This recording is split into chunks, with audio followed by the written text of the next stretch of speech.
نحمده ونصلي على رسوله الكريم اما بعد بسم الله الرحمن الرحيم اللهم صل على محمد وعلى آل محمد وبارك وسلم رب اشرح لي صدري ويسر لي امري واحلل عقدة من لساني يفقهوا قولي واجعل لي وزيرا من اهلي آمین یا رب العالمین۔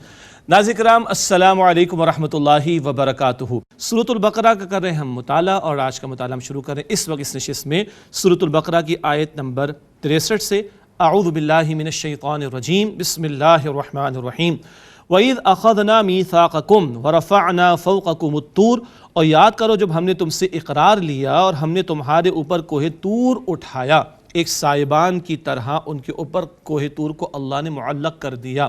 بنی اسرائیل کا تذکرہ چل رہا ہے، ان کے کرتوت بیان کیے جا رہے ہیں، ان کے جرائم کا ذکر آ رہا ہے، اللہ کی رحمتوں کا تذکرہ بھی ہے، اللہ کی معافی کا تذکرہ بھی ہے، مگر ان کے جرائم بڑھتے ہی چلے گئے۔ بتایا جا رہا ہے اللہ نے اقرار لیا تھا شریعت کی پیروی کا، اور اللہ نے خاص کیفیت ان پر طاری کی، کوہ طور ان پر بلند فرما دیا ایک سائبان کی طرح۔ ارشاد ہوا خذوا ما آتیناکم بقوۃ واذکروا ما فیہ لعلکم تتقون، جو ہم نے تمہیں عطا کیا ہے یعنی کتاب عطا کی ہے اسے مضبوطی سے پکڑو، اور جو اس میں ہے اسے یاد رکھو تاکہ تم متقی بن سکو۔ کتاب عطا ہو رہی ہے، شریعت عطا ہو رہی ہے، اب اس کے تقاضوں پر عمل کرو گے تو آخرت کی سزا سے بھی بچو گے اور دنیا میں افراط و تفریط کے دھکوں سے بھی بچ سکو گے۔ ثم تولیتم من بعد ذلک، پھر اس کے بعد تم پھر گئے، تم نے فراموش کر دیا اللہ تعالیٰ کے احکام کو۔ فلولا فضل اللہ علیکم ورحمتہ لکنتم من الخاسرین، پس اگر اللہ تعالیٰ کا فضل نہ ہوتا تم پر اور اس کی رحمت نہ ہوتی تو تم نقصان اٹھانے والوں میں سے ہو جاتے۔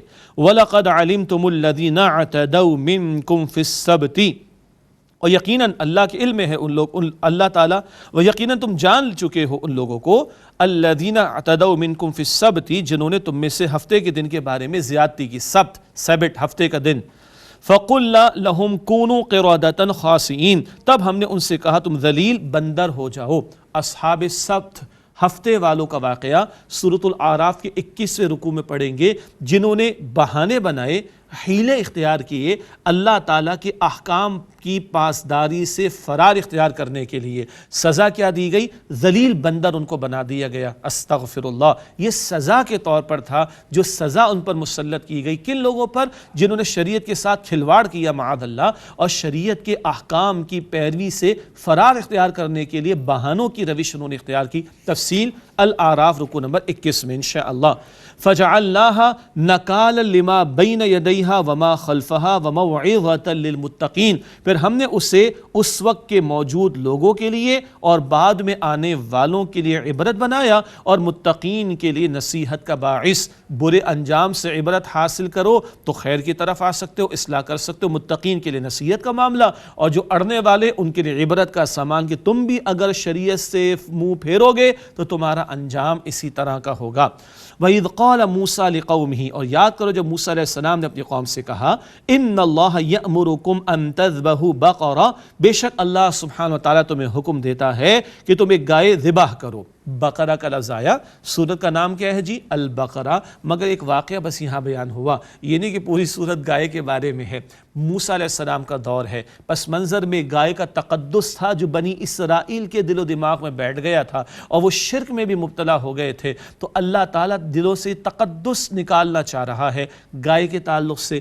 سبیل کیا بنی، معاملہ کیا بنا؟ ایک شخص قتل ہو گیا، اس کے قاتل کا پتہ نہیں چل رہا تھا، حکم یہ عطا ہو رہا ہے کہ دیکھو ایک گائے ذبح کرو، اور اس کا ایک حصہ لے کر گائے کا اس مقتول کو مارنا، وہ کھڑا ہوگا، زندہ ہو جائے گا اللہ کے حکم سے، اور قاتل کا پتہ بتا دے گا۔ اس ایک قصے میں بڑے حکمت کے سامان ہیں جو کیے جا رہے ہیں۔ واقعہ کیا تھا؟ یعنی قتل ہو جانا ایک شخص کا اور اس کے قاتل کی تلاش، وہ بات آگے بیان ہو رہی ہے، اور اس واقعے کے تعلق سے گائے کے بارے میں کچھ باتیں اس رکوع میں اس مقام پر آ رہی ہیں۔ پہلے تو اللہ تعالیٰ نے حکم دیا ان تذبحوا بقرہ، کہ تم ایک گائے ذبح کرو۔ قالوا اتتخذنا ہزوا، وہ کہنے لگے کیا اے موسیٰ آپ ہم سے مذاق کرتے ہیں؟ قال اعوذ باللہ ان اکون من الجاہلین، موسیٰ علیہ السلام نے فرمایا میں اللہ کی پناہ لیتا ہوں اس بات سے کہ میں نادان لوگوں میں سے ہو جاؤں، میں اللہ کا پیغمبر ہوں، کوئی تمہارے ساتھ نادانی کا معاملہ کروں گا؟ میں تمہیں حق بات بیان کروں اللہ کے حکم کے مطابق۔ قالوا ادع لنا ربک یبین لنا ما ہی، ان لوگوں نے کہا اپنے رب سے ہمارے لیے دعا کیجئے کہ وہ ہمیں بتائے وہ ہے کیسی. یعنی اب یہ پس و پیش کر رہے ہیں، فرار اختیار کرنا چاہ رہے ہیں، تو سوالات کر رہے اور سوالات کر کے خود اپنے لیے مشکلات پیدا کر رہے ہیں. قال انہ یقول، موسیٰ علیہ السلام نے کہا کہ بے شک وہ اللہ فرماتا ہے، انہا بقرۃ لا فارض ولا بکر، کہ وہ گائے ہے نہ بوڑھی ہے نہ چھوٹی عمر کی، عوان بین ذالک، اس کے درمیان جوان ہے. اب یہ عمر کے لیے اسپیسیفیکیشن بیان ہو گئی. ففعلوا ما تؤمرون، پس جو تمہیں حکم دیا جاتا ہے کرو. کیوں اتنے سوالات کر رہے ہو؟ حکم آیا اس پر عمل کرو. قالوا ادع لنا ربک، ان لوگوں نے کہا کہ ہمارے لیے اپنے رب سے دعا کیجئے، یبین لنا ما لونہا، کہ وہ ہمیں بتلا دے کہ اس کا رنگ کیسا ہے. قال انہ یقول، موسیٰ علیہ السلام نے کہا کہ بے شک اللہ سبحانہ وتعالی فرماتا ہے، انہا بقرۃ صفراء، بے شک وہ ایک گائے ہے زرد رنگ کی، فاقع لونہا تسر الناظرین، اس کا رنگ خوب گہرا ہے، دیکھنے والوں کو فرحت بخشتی ہے. اب کلر کی اسپیسیفیکیشن بھی آ گئی. قالوا ادع لنا ربک، ان لوگوں نے کہا کہ موسیٰ اپنے رب سے دعا کیجئے، یبین لنا ما ہی، وہ ہمیں بتا تو دے کہ وہ کیسی ہے. ان البقرہ تشابہ علینا، کیونکہ وہ گائے اس بارے میں تو مشتبہ ہو گئی ہے، گائے کے بارے میں ہمیں شبہ ہو گیا، ہم شبہات میں مبتلا ہو گئے، ڈاؤٹ میں مبتلا ہو گئے. وَإِنَّا إِن شَاءَ اللَّهُ لَمُهْتَدُونَ، اور اگر اللہ سبحانہ وتعالی نے چاہا تو بے شک ہم ضرور ہدایت پالیں گے. بس یہ عافیت ہوگی کہ انشاءاللہ ان لوگوں نے کہہ لیا، ورنہ عمر کا مسئلہ بھی آ گیا، رنگ کا مسئلہ بھی آ گیا، شبہات بھی بیان کر دیے. انشاءاللہ کہا تو اس میں تھوڑی عافیت ہو گئی، ورنہ قیامت تک ایسی گائے ان کو نہ ملتی. قال انہ یقول، موسیٰ علیہ السلام نے کہا کہ بے شک وہ اللہ فرماتا ہے، انہا بقرۃ لا ذلول تثیر الارض، وہ ایک گائے ہے جو سدھی ہوئی نہ ہو، جس کو یعنی کہ سکھا کر استعمال نہ کیا جاتا ہو، اور تثیر الارض، زمین نہ جوتتی ہو، زمین کے جوتنے میں استعمال نہ ہوتی ہو، کھیت میں جو ہل چلانے وغیرہ کا معاملہ اس میں استعمال نہ کی جاتی ہو. ولا تسقی الحرث، نہ کھیتی کو پانی دیتی ہو، مراد ہے کہ وہ کام کاج نہ کرتی ہو، بس وی آئی پی ٹریٹمنٹ کے ساتھ بیٹھی رہتی ہو. جی مسلبۃن، بے عیب ہو، لا شیۃ فیہا، اس میں کوئی داغ نہ ہو، پلین اس کی کھال ہو، کوئی داغ بھی نہ ہو اس کے اوپر. اللہ اکبر. قالوا الآن جئت بالحق، وہ اب بولے اب آپ ٹھیک بات لے کر آئے ہیں، اب تو ہر طرف سے گھر گئے، سارے سوالات کے جوابات آ گئے. فذبحوها، پھر انہوں نے گائے کو ذبح کیا. وما كادوا يفعلون، اور وہ لگتا نہیں تھا کہ ذبح کریں گے. چاروں ناچار اب ذبح کرنے کو تیار ہو گئے. بات اتنی سی نہیں تھی کہ گائے ذبح کروائی گئی ہے، بلکہ بہت بڑی ان کی اصلاح کا سامان کیا جا رہا ہے، ان کی غلط عقائد کا رد کیا جا رہا ہے، اور غلط تصورات کی نفی کی جا رہی ہے، اور اصلاح عمل کے لیے سامان کیا جا رہا ہے. یہ تفصیل اگلے رکوع میں اب ہمارے سامنے آ رہی ہے. ایک نقطہ یہاں رک کر ہم سب کے لیے اللہ کے نبی مکرم صلی اللہ علیہ وسلم نے ارشاد فرمایا، مسلم شریف کی روایت ہے، پچھلی امتیں کثرت سوال اور اپنے انبیاء سے اختلاف کی وجہ سے ہلاک کی گئیں. کثرت سوال، بلا وجہ سوالات، کرنے کو بہت کچھ ہے، اس پر عمل نہیں کرتے، سوالات در سوالات ہیں. کیا ہمارے ہاں بھی ایسا نہیں ہے؟ ڈیٹا بینک اتنا زیادہ، تھاؤزنس آف جی بیز کا ڈیٹا ہمارے پاس موجود ہوتا ہے، لیکن عمل کے میدان میں اترے تو بڑا مسئلہ پیش آ جاتا ہے. جی ایسا ہے کہ نہیں؟ تو اللہ کے پیارے رسول علیہ السلام نے فرمایا پچھلی امت اس لیے ہلاک ہوئی، کثرت سوال کرتے، وہ سوالات کی کثرت، اور اپنے انبیاء سے اختلاف کرتے تھے. اللہ اس روش سے ہم سب کی حفاظت فرمائے. انشاءاللہ کہا تو عافیت ملی، بڑی مشکل سے گائے ان کو ملی اور ذبح کر ڈالا. کیوں ذبح کرایا گیا؟ اب واقعہ بیان ہو رہا ہے اور حکمتیں بھی ہمارے سامنے آئیں گی انشاءاللہ.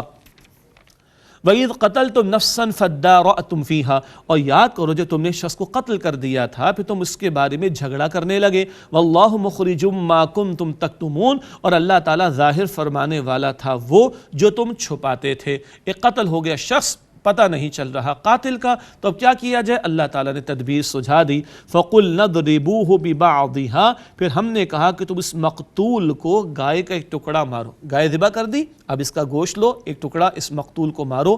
وہ کھڑا ہوا اور اس نے زندہ ہو گیا اللہ کے حکم سے، اور قاتل کا نام بتا دیا. آگے اب اللہ تعالیٰ حکمت بیان فرما رہا ہے، كَذَلِكَ يُحْيِي اللَّهُ الْمَوْتَى، اسی طرح اللہ تعالیٰ مردوں کو زندگی دے گا. وَيُرِيكُمْ آيَاتِهِ لَعَلَّكُمْ تَعْقِلُونَ، اور وہ تمہیں اپنی نشانیاں دکھاتا ہے تاکہ تم سمجھو اور غور و فکر سے کام لو. کیا ہو گیا جی؟ گائے ذبح ہوئی، گائے کا تقدس دلوں میں آ گیا تھا، غلامانہ ذہنیت تھی، اپنے جن حاکموں کے تصورات اس غلامانہ ذہنیت نے قبول کر لیے تھے، گائے کو ہی معبود بنا ڈالا، بچھڑے کی پورا پوجا پاٹ کر ڈالی، اللہ نے ہاتھ سے ہی ذبح کروا دیا، کچھ نہیں رکھا ہے اس میں۔ یہ قیامت تک کے لیے کلام الہی میں رہنمائی موجود ہے، ہاتھ سے ذبح کر دیا، کچھ نہیں ہے اس کے اندر، یہ تقدس ختم کرو، یہ بچھڑے کی پوجا پاٹ، یہ تقدس کا معاملہ ختم کرو، یہ شرکی حرکتیں ختم کرو۔ ایک دو، یہ مقتول جو تھا قتل کر دیا گیا تھا، دیکھو تمہارے سامنے زندہ ہو گیا، اللہ ایسے مردوں کو زندگی عطا فرمائے گا۔ وہ 70 گئے تھے نا موسیٰ علیہ السلام کے ساتھ، بجلی کی کڑک نے آ پکڑا، پھر موت کے بعد اللہ نے زندگی دی، اب اس مردہ کو اللہ تعالیٰ نے کھڑا کر دیا، ایسے اللہ مردوں کو زندگی عطا فرمائے گا۔ اللہ تعالیٰ ہمیں یقین عطا فرمائے اور کل کی تیاری کی توفیق عطا فرمائے۔ اتنی بڑی نشانیاں دیکھ لی، مردے کو زندہ ہوتا ہوا دیکھ لیا، تو اب تو دل نرم ہو جانے چاہیے نا، اب تو حق کی قبولیت کے لیے تمہارے ہاں بات آگے بڑھنی چاہیے، مگر ان بنی اسرائیل کے لوگوں کے دل سخت ہو گئے۔ وہ امت جن کو کتاب عطا ہوئی، پیغمبر عطا ہوئے، اتنی واضح نشانیاں دیکھ لی ہیں، مگر اگر دنیا کی محبت میں مبتلا ہو گئے، دنیا کے بندر غلام بن گئے، تو اتنی بڑی نشانیاں دیکھنے کے بعد بھی دل نرم نہ ہوئے بلکہ سخت ہی ہو گئے۔ اس سختی کا ذکر آگے آ رہا ہے، ارشاد ہوا ثم قست قلوبکم من بعد ذالک، پھر اس کے بعد تمہارے دل سخت ہو گئے، فہی کالحجارۃ او اشد قسوہ، تو وہ پتھر جیسے ہو گئے یا اس سے بھی زیادہ سخت ہو گئے۔ سختی میں تمہارے دلوں نے پتھر کو بھی مات دے دی۔ یہ دل سخت کب ہوئے؟ یہ بنی اسرائیل یہ دنیا کی محبت میں ڈوبے، مال و اسباب کی محبت میں ڈوبے، دنیا کے بندے اور غلام بنے تو کتاب فراموش کر دی، پیغمبر کی تعلیم کو فراموش کر دیا تو دل سخت ہو گئے۔ ہمارے لیے رہنمائی، کتاب نہ چھوڑنا، کتاب کو پس پش نہ ڈالنا، پیغمبر کی تعلیم کو پس پش نہ ڈالنا، دنیا کی محبت میں غرق ہو کر ڈوب کر آخرت کی منزل کو کھوٹا نہ کرنا، ورنہ دل سخت ہو جاتے۔ حامل کتاب امت ہو جس سے کتاب عطا ہوئی ہے کتاب الہی، وہ دنیا کی محبت میں ڈوبے تو دل ان کے سخت ہو جاتے، پتھروں سے بھی زیادہ سخت۔ حالانکہ عبرت دلائی جا رہی ہے، شرم دلائی جا رہی ہے۔ پتھروں کا عالم تو یہ ہے وَإِنَّ مِنَ الْحِجَارَةِ لَمَا يَتَفَجَّرُ مِنْهُ الْأَنْهَارُ، اور بے شک بعض پتھروں سے نہریں پھوٹ نکلتی ہیں، اس قدر ان کے اندر نفع دینے کی صلاحیت ہوتی ہے کہ نہریں اس میں سے پھوٹ پڑتی ہیں، سبحان اللہ۔ وَإِنَّ مِنْهَا لَمَا يَشَّقَّقُ فَيَخْرُجُ مِنْهُ الْمَاءُ، اور بے شک ان میں سے بعض پھٹ جاتے ہیں تو ان میں سے پانی نکلتا ہے۔ ارے چشمے پھوٹ جاتے ہیں، کوئی نہر جتنا پانی جاری کرنے والے پتھر، کوئی چشمہ پھوٹ جائے اتنا پانی دینے والے، اتنی نفع رسانی کرنے والے، نفع پہنچانے والے۔ وَإِنَّ مِنْهَا لَمَا يَهْبِطُ مِنْ خَشْيَةِ اللَّهِ، اور ان میں سے بعض اللہ تعالیٰ کے ڈر سے گر پڑتے ہیں، اللہ کی خشیت فیل کرتے ہیں پتھر تو جھک جاتے ہیں، گر جاتے ہیں۔ تم تو حامل کتاب لوگ ہو، کتاب کے ماننے والے تھے، تمہیں کیا ہو گیا؟ تم پتھر جیسے بھی نہ ہوئے کہ نفع ہی پہنچاتے، زیادہ نہیں تھوڑا پہنچاتے، خود لیتے، اللہ کی خشیت تمہارے دلوں میں پیدا ہو جاتی۔ یہ تو ہوئے بنی اسرائیل۔ Where do we stand today, the ummah of Prophet Muhammad sallallahu alaihi wasallam? We have the word of Allah subhanahu wa ta'ala. اللہ اپنے کلام کے بارے میں فرماتا ہے لو انزلنا هذا القرآن على جبل لرأيته خاشعا متصدعا من خشية اللہ، اگر اس قرآن کو ہم کسی پہاڑ پر نازل کرتے تو تم دیکھتے کہ وہ اللہ کی خشیت سے دب جاتا، پھٹ جاتا اور ریزہ ریزہ ہو جاتا۔ ہم نے کتنا اگنور کیا اس قرآن کو، یہ پہاڑوں کو ہلا دینے والا کلام ہے۔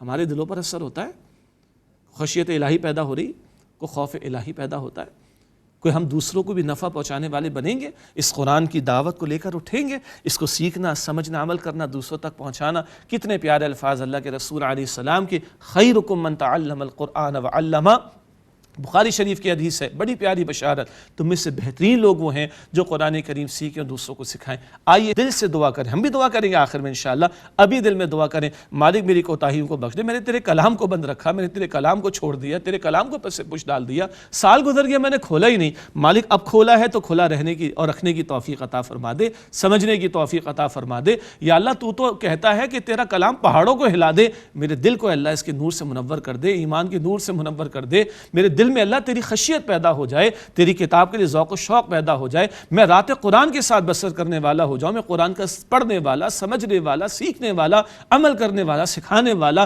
اس کی دعوت کو پھیلانے والا، اس کے نظام کو قائم کرنے والا بن جاؤں۔ اللہ مجھے، آپ کو، ہم سب کو اس کی توفیق عطا فرمائے۔ بیان بنی اسرائیل کا عبرت امت مصطفیٰ صلی اللہ علیہ وآلہ وسلم کے لیے بھی۔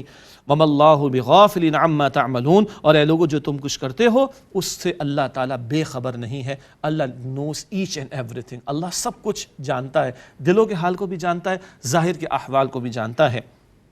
اب ایک ذکر مسلمانوں کے سامنے رکھا جا رہا ہے، ایمان والوں کے سامنے۔ افتطمعون ان یؤمنوا لکم، اے ایمان والوں مسلمانوں کیا تم یہ توقع رکھتے ہو کہ یہ تمہاری بات مان لیں گے؟ یہود کا بھی خاص طور پر ذکر کیا جا رہا ہے، یہود جو مدینہ شریف میں آباد ہیں، مسلمانوں سے ان کا مکالمہ چلتا ہے، باتیں ہوتی، ایمان والوں کو کہا جا رہا ہے ان کے بارے میں توقع ہے کہ یہ تمہاری بات مان لیں گے۔ وقد کان فریق منہم یسمعون کلام اللہ، حالانکہ ان میں سے ایک فریق اللہ کا کلام سنتا ہے، ثم یحرفونہ من بعد ما اقلوہ وہم یعلمون، پھر وہ اس کو بدل ڈالتے ہیں اس کو سمجھ لینے کے بعد جبکہ وہ جانتے بھی ہیں۔ کتاب میں تبدیلی کا معاملہ، تحریف کا معاملہ تو بڑھ چڑھ کر کیا ہے تورات اور انجیل کے ماننے والوں نے۔ آج وہ اپنی اوریجنل فارمز میں تو نہیں، اللہ نے قرآن کی حفاظت کا ذمہ لیا، یہ انٹیکٹ ہے، قیامت تک محفوظ ہے، مگر بنی اسرائیل خصوصاً یہود اور ان کے علماء کا ذکر آ رہا ہے، سنتے ہیں لیکن اللہ کے کلام کو سمجھ لینے کے بعد جانتے بوجھتے بدل دیتے ہیں، اور مقصد کیا ہوتا ہے؟ دنیا کے چند ٹکے کمانا، کچھ پیسہ کمانا۔ یہ ذکر آگے بھی آئے گا۔ وَإِذَا لَقُوا الَّذِينَ آمَنُوا قَالُوا آمَنَّا، اور جب وہ ان لوگوں سے ملتے ہیں جو ایمان لائے تو کہتے ہیں ہم ایمان لائے۔ وَإِذَا خَلَا بَعْضُهُمْ إِلَى بَعْضٍ، اور جب ان کے بعض دوسروں کے پاس اکیلے میں ہوتے ہیں، تنہائی میں، قالو تو کہتے ہیں اتحدثونہم بما فتح اللہ علیکم، کیا تم انہیں وہ بتاتے ہو جو اللہ تعالیٰ نے تم پر ظاہر کر دیا، لیحاجوکم بہ عند ربکم، تاکہ وہ اس کے ذریعے تمہارے رب کے سامنے حجت لائیں تمہارے خلاف، افلا تعقلون، پس کیا تم عقل سے کام نہیں لیتے؟ یہ ایک وہ منافقت والا طرز عمل ہے کچھ یہود کا، مسلمانوں کے پاس بھی آتے ہم تو تمہارے ساتھ ایمان لائے، اور اپنے سرداروں کے پاس ہوتے نہ ہم تو ان کے ساتھ نہیں ہیں، اور پھر کیا کہتے ایک دوسرے کو، تم جو ہے ایک دوسرے تم جا کے مسلمانوں کو بتاتے ہو کہ تم ہماری کتاب میں، یعنی یہود کے ہاں تورات میں، ہماری کتاب میں مسلمانوں تمہارے رسول کا تذکرہ ہے، ارے کیوں ان کو بتاتے ہو؟ ارے مت بتاؤ ان کو، کل یہ تمہارے خلاف حجت لے کر اللہ کے سامنے کھڑے ہو جائیں گے۔ ان بے وقوفوں کا خیال یہ تھا کہ اگر یہ مسلمانوں کو بتائیں گے تو پتہ چلے گا کہ آخری رسول صلی اللہ علیہ وسلم کی بشارتیں اور علامات تورات میں موجود ہیں۔ کیا اللہ تعالیٰ جس نے پہلے تورات نازل کی، جس پہ تحریف ہو گئی، اور اب قرآن نازل کیا جو سب کچھ اللہ جاننے والا ہے، کیا وہ اللہ خود نہیں بتا دے گا؟ اس پر آگے تبصرہ آ رہا ہے۔ اولا یعلمون، کیا وہ جانتے نہیں ان اللہ یعلم ما یسرون وما یعلنون، کہ بے شک اللہ تعالیٰ جانتا ہے جو وہ چھپاتے ہیں اور جو وہ ظاہر کرتے ہیں، اللہ سب کو جانتا ہے، اور اللہ از خود اپنے پیغمبر کو بتا رہا ہے صلی اللہ علیہ وآلہ وسلم۔ وَمِنْهُمْ أُمِّيُّونَ لَا يَعْلَمُونَ الْكِتَابَ إِلَّا أَمَانِيَّ وَإِنْهُمْ إِلَّا يَظُنُّونَ، اور ان میں کچھ ان پڑھ لوگ ہیں جو کتاب کچھ نہیں جانتے سوائے چند تمناؤں اور آرزوؤں کے، اور وہ صرف گمان سے کام لیتے ہیں۔ یہ یہود کے عوام کا ذکر ہے، کتاب کا کچھ پتہ ہی نہیں ہے، اللہ کا کلام کیا کہتا ہے، اس کے تقاضے کیا ہے، پتہ کچھ نہیں، تمنائیں بہت بڑی ہیں، ہم تو بخشے بخشائیں، جنت ہماری پکی ہے، جہنم کی آگ تو ہمیں چھوئے گی نہیں۔ یہ یہود کے عوام کا حال ہے، یہود کے عوام کا حال ہے۔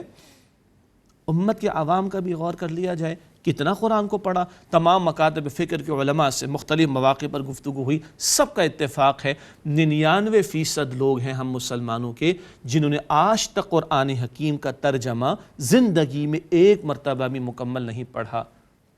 یہ تو ہے نا مسئلہ ہمارا، باتیں سب کروا لو، پتہ کچھ نہیں اللہ کے کلام میں کیا لکھا ہے۔ لیکن now this is the time, this is opportunity, الحمدللہ اللہ تعالیٰ کی ٹی وی کو مزید یہ سعادت عطا فرمائے، قرآن کا مکمل ترجمہ تشریح اللہ کے فضل و کرم سے بیان ہو رہا ہے، اللہ قبول فرمائے۔ تو یہ تو عوام کا بیان ہے، تمنائیں ہیں، وشفل تھنکنگ ہے، خوش فہمیاں ہیں، اور وَإِنْهُمْ إِلَّا يَظُنُّونَ، اور وہ صرف گمان سے کام لیتے، تکے لگاتے ہیں، ہماری زبان میں کہا جائے گا محاورے میں۔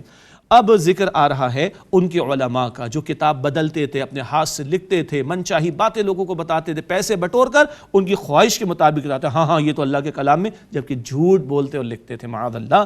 فرمایا فَوَيْلٌ لِّلَّذِينَ يَكْتُبُونَ الْكِتَابَ بِأَيْدِيهِمْ، تو تباہی ان کے لیے جو وہ کتاب لکھتے ہیں اپنے ہاتھوں سے، ثُمَّ يَقُولُونَ هَذَا مِنْ عِنْدِ اللَّهِ، پھر یہ کہتے ہیں کہ یہ اللہ کے پاس سے ہے، لِيَشْتَرُوا بِهِ ثَمَنًا قَلِيلًا، تاکہ اس کے ذریعے تھوڑی سی قیمت حاصل کریں۔ تھوڑی قیمت کیوں کہا جاتا ہے؟ اللہ کی کتاب کا سودا کرتے ہو، اللہ کے دین کا سودا کرتے ہو، یہ کر کے تم جتنی دنیا کما لو وہ تھوڑی سی ہے، چند ٹکے کی ہے، اس کی کوئی حیثیت اللہ سبحانہ وتعالیٰ کی نگاہوں میں نہیں ہے۔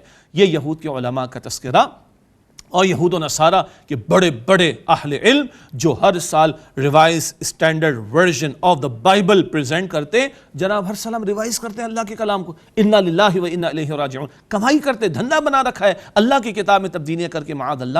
فرمایا کہ فویل لہم مما کتبت ایدیہم، ان کے لیے تباہی ہے اس سے جو ان کے ہاتھوں نے لکھا، وویل لہم مما یکسبون، اور ان کے لیے تباہی اس سے جو وہ کمائی کرتے ہیں۔ بربادی اور تباہی کے سوا ان کے لیے کچھ نہیں، جنہوں نے اللہ کی کتاب میں تبدیلی کر ڈالی۔ یہ تورات اور تورات کے حاملین علماء ان کے جو تھے یہود کے، ان کا تذکرہ ہو رہا ہے۔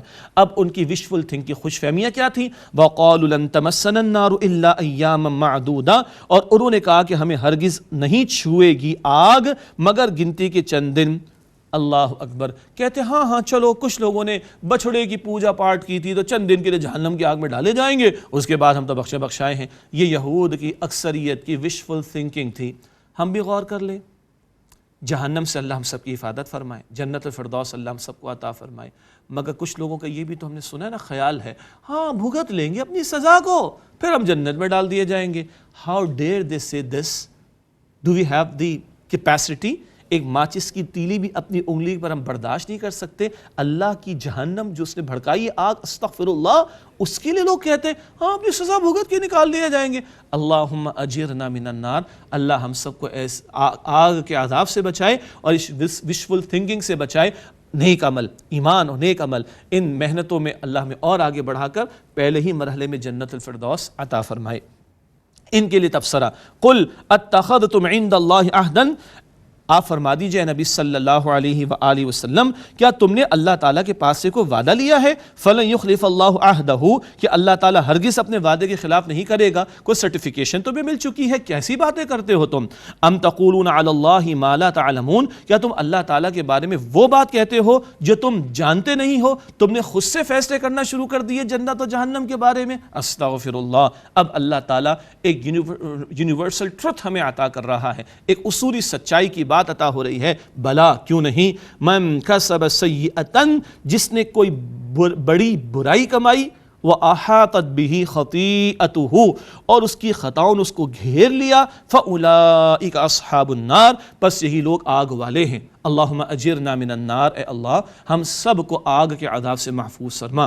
یہاں علماء نے مراد لی ہے بڑی برائی سے مراد بڑا گناہ، کفر ہے، شرک ہے، جو اسی پہ اڑا رہا وہ تو جہنم میں، ہم فیہا خالدون، وہ اس میں ہمیشہ رہیں گے۔ اس کے برعکس اگلا معاملہ، والذین آمنوا وعملوا الصالحات، اور جو لوگ ایمان لائے اور انہوں نے نیک اعمال کیے، اولئک اصحاب الجنہ، یہی لوگ جنت والے ہیں، ہم فیہا خالدون، وہ اس میں ہمیشہ رہیں گے۔ دعا کرنی چاہیے، اللہم انا نسألک جنت الفردوس، اے اللہ ہم تجھ سے جنت الفردوس کا سوال کرتے ہیں۔ آج کا مطالعہ ہم یہیں پہ روکتے ہیں اور انشاءاللہ تعالی دعا پر آج کی اس نشست کا ہم اختتام کر لیتے ہیں۔ بسم اللہ الرحمن الرحیم، یا ذا الجلال والاکرام، یا ارحم الراحمین، یا رب السماوات والارض، اللہم لک الحمد ولک الشکر، اللہم صلی علی محمد وعلی آل محمد وبارک وسلم۔ اللہ قرآن پاک کا ہم نے مطالعہ شروع کیا ہے، اللہ اخلاص عطا فرما، برکت عطا فرما، آسانی عطا فرما، سمجھ عطا فرما، عمل کی توفیق عطا فرما، پیغام کو دوسروں تک پہنچانے کی توفیق عطا فرما۔ یا اللہ ہم سب کی مغفرت فرما، ہمارے ماں باپ کی، ہمارے گھر والوں کی، ہمارے چھوٹے اور بڑوں کی، ہمارے اساتذہ کی اور تمام مسلمانوں کی مغفرت فرما۔ اے اللہ جنت کے دروازے کھلے ہیں، اے اللہ ہم تجھ سے سوال کرتے ہیں ہم سب کو جنت الفردوس عطا فرما۔ اے اللہ جہنم کے دروازے بند ہیں، اے اللہ التجا کرتے ہیں ہم سب کو جہنم کی آگ سے محفوظ فرما دے۔ اے اللہ کل عالم کے انسانوں کو ہدایت عطا فرما۔ اے اللہ یہ جو وبا کا معاملہ پوری دنیا میں پھیلا ہوا ہے، اے اللہ اس کے اثرات کو ختم کر دے۔ اے اللہ ہمارے تمام بیماروں کو ایمان کے ساتھ مکمل صحت یابی عطا فرما۔ اے اللہ ہمارے مرحومین کی مغفرت فرما۔ اے اللہ ہم سب کو اسلام پر زندہ رکھ۔ اے اللہ ہمیں ایمان پر خاتمہ نصیب فرما۔ اے اللہ ہمیں آخرت کا طلبگار۔ اے اللہ ہم سب کے حساب کو آسان فرما۔ اے اللہ نبی مکرم علیہ السلام کی امت کے حال پر رحم فرما۔ اے اللہ ایمان کی آبیاری عطا فرما۔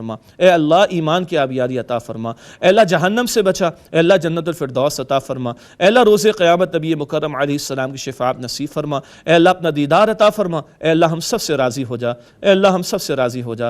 اے اللہ ہم سب سے راضی ہو جا۔ وصلی اللہ علی النبی الکریم وعلی آلہ واصحابہ اجمعین، آمین برحمتک یا ارحم الراحمین۔ ناظرین، اگر آپ ایسی ہی مزید ویڈیوز دیکھنا چاہتے ہیں تو ہمارا ARYQTV کا چینل سبسکرائب کیجیے اور بیل آئیکن کا بٹن دبانا نہ بھولیے تاکہ آپ سے کوئی پسندیدہ پروگرام مس نہ ہو جائے.